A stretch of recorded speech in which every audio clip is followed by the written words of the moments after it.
From the BBC World Service, in association with ABC and Akashvani, this is Stumped. Hello and welcome to Stumped, your intercontinental hit of news, features and debate from the quirky world of cricket. I'm Alison Mitchell at my cousin's house in Adelaide, which is where I'll stay for Christmas Day before flying to Melbourne for the Boxing Day test. Hello, Jim Maxwell in Sydney. We love rain in Sydney. We're getting it all out of the way before a test match in the new year. So that's the most pleasing aspect of the weather here at the moment. So nice to be with you again. And I'm Charu Sharma for Akashvani. After yet another long bout of travel, I'm really glad to be back home in Bangalore. Great weather amongst many other things. Let's get on with the show. And on this week's Stumped, first of all, the year is 1973. The Sydney Opera House was opened. Richard Nixon was US President. Billie Jean King won the Battle of the Sexes tennis match. And, most importantly, our very own Jim Maxwell, yes, that's you, Jim, you were joining the ABC in that year, Australia's Voice of Summer. So this week on Stumped, we're actually going to be celebrating you and your 50 years with the ABC. And let's not forget the 40 years you've been involved with the BBC's Test Match special as well. But goodness me, what a half century it has been. Wow. It does bring back a few emotions when you start you're sort of poring over the red hot coals of 50 years and the rest of it. Yes. Have you actually kept a tally of how many test matches you've now covered? I mean, there'll be one days and World Cups in amongst that, but for test matches? I started some years ago when asked this question to do audit. So I sorted it all out, and because I've missed quite a few because I was doing other things at other times.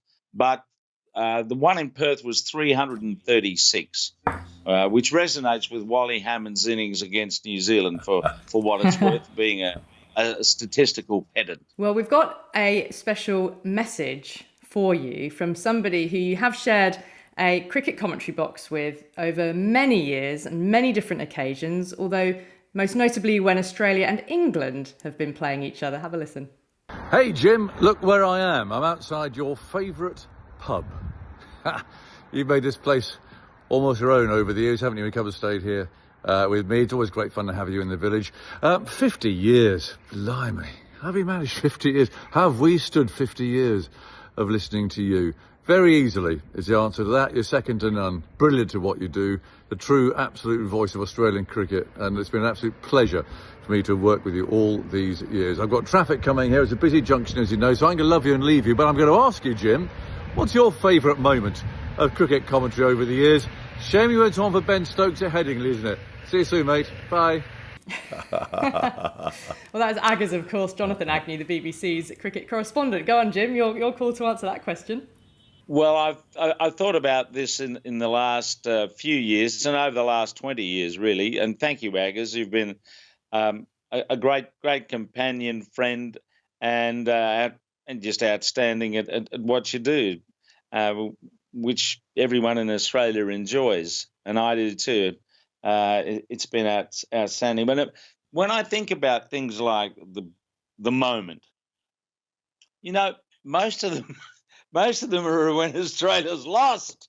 I mean, that's when you're almost at your best. We are the only test team that has had 400 plus scored against them on a number of occasions. And I've been there at the end of those. We've lost the game at Headingley, yes, in 2019. We won a couple of good ones just recently in the Ashes at Edgbaston and Lords, yes. And I go back to the South Africa and the West Indies, those big runs scored against us. There have been a lot where we've been on the wrong end of the argument. It's like someone saying, "Who's the best batsman?" Yeah, I'm saying, "Who's the best bowler?" I mean, you go on forever. Well, I can offer you one, Jim. You're going, throw one at me and I'll see if I remember it. My favourite clip of yours is when you called the end of the Edgbaston Ashes test in 2005, and it was coming down to the wire, but it looked as if Australia would probably get these last couple of runs, because runs are often more likely than a wicket, right, when you get right down to that wire. And it's so often the case, isn't it, that the commentator from the country is often given the honour of calling the winning moment in the Test match. So you had been given the mic thinking that Brett Lee and Michael Kasperovich would squeak Australia over the line. And then that last wicket fell, and the catch behind for Geraint Jones, the emotion in your voice, the feeling, you captured the moment, which I think is just testament to your professionalism as a commentator, and the fact that it didn't matter whether you're an England supporter or an Australian supporter in that moment. You felt the moment, and for me, that's a hallmark of absolute greatness for a commentator. That you're the neutral, and you've got to make it as exciting and thrilling for all the listeners, no matter who they're supporting. Well, thank you, Ali. Yes, I remember Peter Baxter keeping me on, because at that moment it looked like Australia was going to win. And the same thing happened in 2019, you might recall, when Ben Stokes guided England to that thrilling victory at Headingley, and Adam Mountford kept me there for a long while, because it looked certain that Australia was going to win, and eventually got to a point. I'd been on for quite a while, and I turned to Adam and I said, I'm going to get out of here. The only way we're going to win this game if I'm not on air and Aggers is here. In fact, it didn't quite go that way, but still, yes. The moments, and another one that comes back now that you've got me going on the nostalgia and the rest of it is in a one-day game that Michael Bevan famously won off the last ball at the SCG by hitting Roger Harper over his head for 4. That was quite an occasion too, when you sort of sum up all the adrenaline and excitement that's going into the conclusion of a match. But just to be part of so many aspects of the game, not just a thrilling finish, but thrilling cricket to watch. And we talk about 2005, but you'd have to say, other than the washout at Old Trafford, and even that had some excitement when it was playing, that the last series for the Ashes was probably as good as any we've ever had, in terms of the adrenaline pumping and the need to go to the cardiologist after every game. Well, I think the birds behind you, Jim, are also aware it's a special occasion, because they're chirping away saying, Jim, congratulations on the 50. Well, I've got to quickly mention a moment where, Jim, actually we met for the first time. This was a series, I forget the year because my memory is not as magical as the rest of you. 2011 in Sri Lanka. And you were doing the radio, we were doing the television. I was invited for that. And then you were invited into the commentary, the television commentary box for a few stints. And I remember the producer, at the end of, there was somebody who got 100, say, like I said, my memory is not quite like yours. And of course, they showed the little montage for the 100, right? So many commentators on television are in the habit of saying, and that was another lovely drive through the covers for a boundary. And then, of course, he flicked and this one through mid-wicket, and all the details, when you're seeing it yourself anyway. And there was Jim Maxwell who came in and said, and he cut, and he pulled, and he drove, and got to his 100. So there was, you cut all the rest of the fluff out. And I remember the producer saying, hey, that's how you do a highlight. So, Jim, a thumbs up for that one. And of course, I'm so glad that we've had, 8 years to share these wonderful memories through Stumped. And of course, I remember your ordering everybody Barramundi in Sydney, saying that's the thing to do, the Barramundi. And what did I get for my prize as somebody who bested the two of you in that little cricket quiz we had? A bottle of Vegemite. Thank you. I hope you ate it all, Terry. That's why I'm still alive. Clean shoes with it, I hope. You ate it. Yeah, some people think it's good boot polish. I disagree. Jim, I want to ask you sort of quite a personal question, because you did have your stroke back in 2016 whilst you were broadcasting the Rio Olympics. How has that impacted on your outlook on life, on you yourself, but also, on whether you thought that you would actually get back into commentary, and cricket commentary in particular? Oh, well, in the immediate aftermath of it, I wasn't very confident, because I wasn't spitting the words out, and I was less mobile than I am now. So that was a little bit of a downer. But I don't know. Somehow got it together. It took a while, and I think out of that, I don't think you'd have to say I've taken a bit more at times of an irreverent view of life and cricket. It's just a game, and maybe you focus a bit more on your mortality when you've had a bit of a setback, and realise that you're no longer indestructible and immortal, and you just got to change your behaviour a little bit to stick with the flow of it. But yes, it was an extraordinary period of my life, and even grateful to my wife Jen and everyone else who was around me, because it didn't look good for a while there about ever broadcasting again. But it was just a phase, as it turned out, which a bit of TLC got me over, and so here it is. I'm still putting my foot in my mouth and getting on with it, I think. Well, we are mighty pleased that you came through it, and tremendous, I think, credit to you and your personal, willpower and dedication to rehab. Well, Jim, we were thinking long and hard this week about someone who could join us on Stump to tell us some stories about your very distinguished commentary career, and we think that we found the right person. And when we asked him to come on, he said, and I quote, "I'll be 10% complimentary about Jim, and the other 90% will be a roasting." So that might give you a clue as to who we're joined by. Welcome to Stumped, to someone who sat next to you in the ABC commentary box for many a year. It's former Australia leg spinner Kerry O'Keefe. Kerry, welcome to Stumped. I'm very glad, Jim and Kerry, to be able to reunite you both. Wonderful to have you on. First of all, what do you make of Jim reaching this milestone? 50 years, it is a heck of a long time, more than my entire lifetime.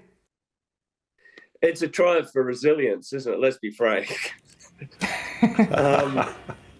And for an undiminished love of Test cricket to get through half a century where his passion for the game is the same as it was when he started under Alan McGilvray all those years ago, and in an era where the Australian passion for Test cricket appears to be diminishing.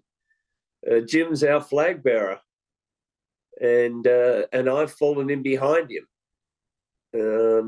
We're a small group and we're ageing, but we're not going away.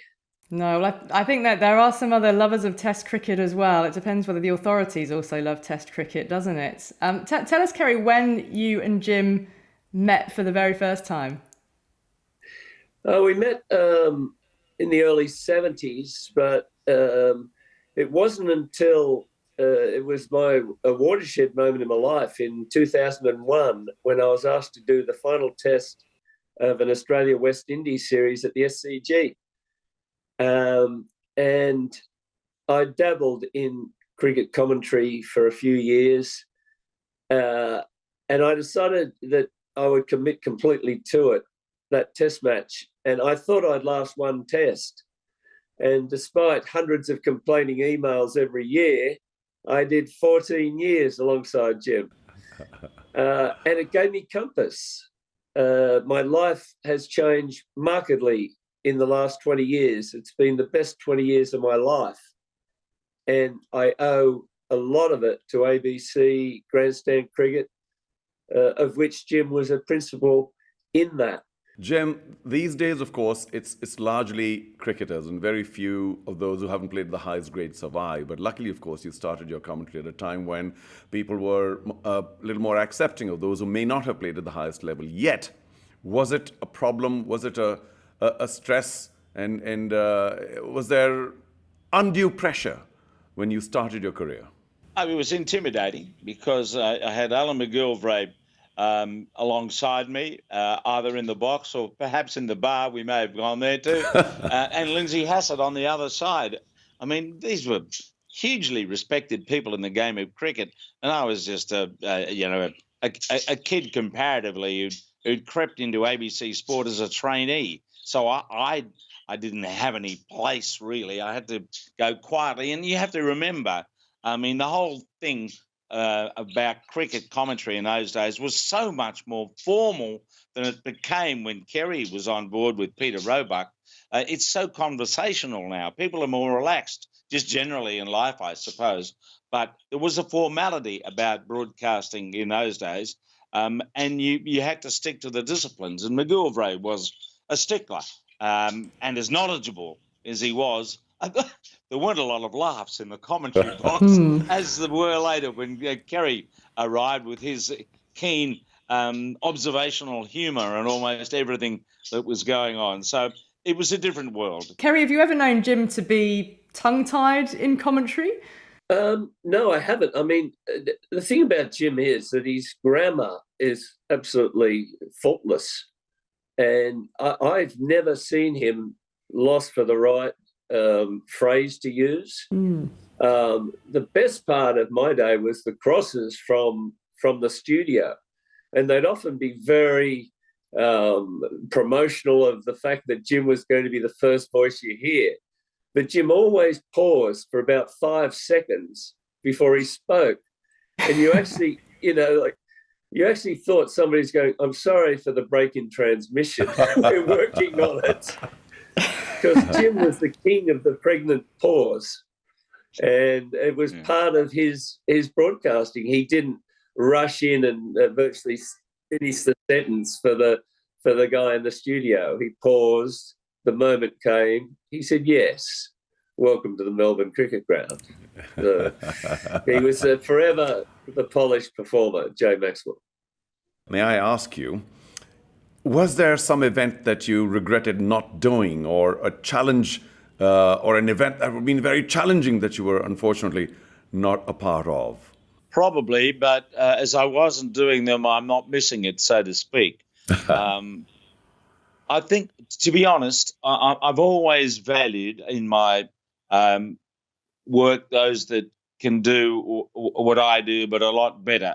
And I always think of people who are good enough to call horse racing. I reckon that's the most exacting job of all commentary, because unlike a lot of the other stuff, you are constantly examined, adjudicated on your accuracy. You cannot make a mistake as a race broadcaster. Not paid to make a mistake. You're supposed to get it all right. So I envy those blokes that can do it. Now, I'm colourblind, so I was never given the chance to do it. But thank goodness for that, because I would have had my foot in my mouth. But look, I'm sure there are a lot of events. There are test matches that I've missed here and there, but I don't like to dwell on that. You've got to take the sort of optimistic view and take what you get and move along. And that's where I see it at the moment. So, I'm sure there's been something somewhere along the way that one of my colleagues has been doing and I've missed out. But look, there's been so much across the spectrum of hockey at Olympic Games, of doing rugby league and rugby union big games, golf tournaments way back. Shall I give you the final word on Jim then, Kerry? Day-night cricket was always going to be a problem for him because, as he freely admitted, cuts into his cordial time. So I thought you were going to say because he's colourblind. No, I just think that he gives Australian cricket broadcasting gravitas, and has done for 50 years. And so many have come and gone, yet he remains because of his great love for his craft. And the fact that he's the best at it means that nobody's going to surpass him. And that's it, he should be very proud of a half century of service and his work ethic. We've talked about the off hours, but if there's a 50-over game between Tasmania and New South Wales at Blacktown, Jim is there calling it in October with the same relish that he would call an Ashes test at Lord's. And that is his signature. Yeah, couldn't agree more. And as someone, Jim, who was sort of followed behind you as well and in the ABC commentary box, with you being the lead commentator, always looked up to you, and the enthusiasm is never ending. And I think that's a great thing that follows on from what Kerry always said about, make the bland interesting. And the cricket is always interesting when you're behind the mic, no matter what is going on the field of play. So thank you for all your commentary. And we love the fact that you're with us on Stumped every week as well, and we get to reminisce and do this also. Jim, that was great fun. Charu, it was great fun as well. That's all we've got time for on this week's Stumped. My thanks to Charu Sharma and Jim Maxwell, and to all of you, our listeners. We'll see you soon. Bye-bye.